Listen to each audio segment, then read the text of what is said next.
So last year, when we were watching the virus spread on mainland Europe, what were your thoughts, Tom? I suppose my hope was that it would be finished quickly, that the lockdown would work, that we would get through it, and that it would, I suppose, not be as serious as it had subsequently turned out to be. We actually closed, I think, here a few days before the official lockdown because I thought, with staff particularly, given that we do get a lot of people through the door here, school parents, children, at that stage the science wasn't that exact on it, who was a spreader, who wasn't.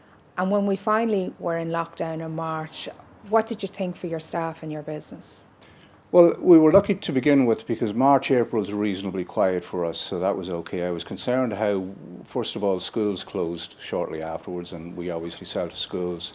I was concerned how the end of the year would go with exam papers, with the revision books that we sell at that time of the year, how it would affect the school year the following year, and the impact it might have on people, whether they would buy books or not. So it was, yeah, I suppose you were just watching and waiting, seeing how it would finish out.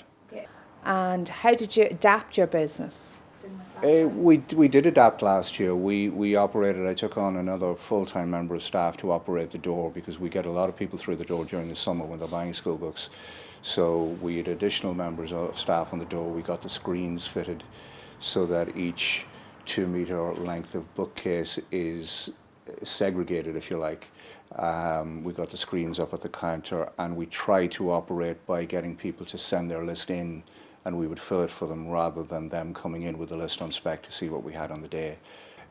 We operated click and collect, and I have to say the government, the revenue supports have helped significantly. We'd be in a different position if they hadn't been in place. I mean, I'm not hugely into social media and selling online. We don't have an online presence as such, although it's something we'll probably have to get into. But we've a lot of regulars who contacted us by email, and even in this lockdown where we're not allowed to operate click and collect, we're here most days. We're answering the phone, we're answering emails, and we, if it's within a 5-kilometre radius, I'll deliver books to customers if they can't get in. I've posted books out to people, and there's a very limited sort of amount you can do when you can't do click and collect, but we've tried to work within that as best we can. Do you think, having come through the pandemic, it will change how we will do business in the future?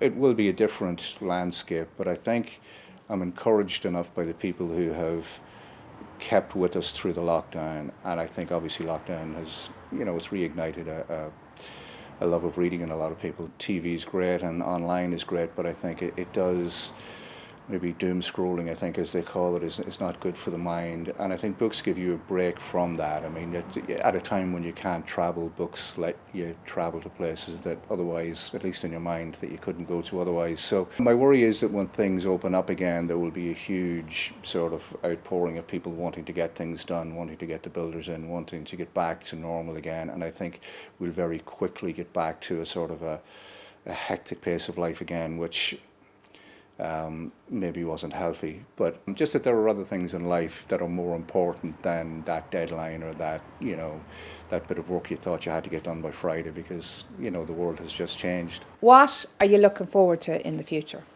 Particularly in retail, I think if you're not doing something interactive with your clients or your customer base, I think you just become a place for transaction, and you can't really compete with online in a lot of cases. But online can't do events like that. It can't do signings. It can't do author readings. I think we all know the limits of Zoom and Facebook calls at this stage. So I'm looking forward to getting authors back into the shop again.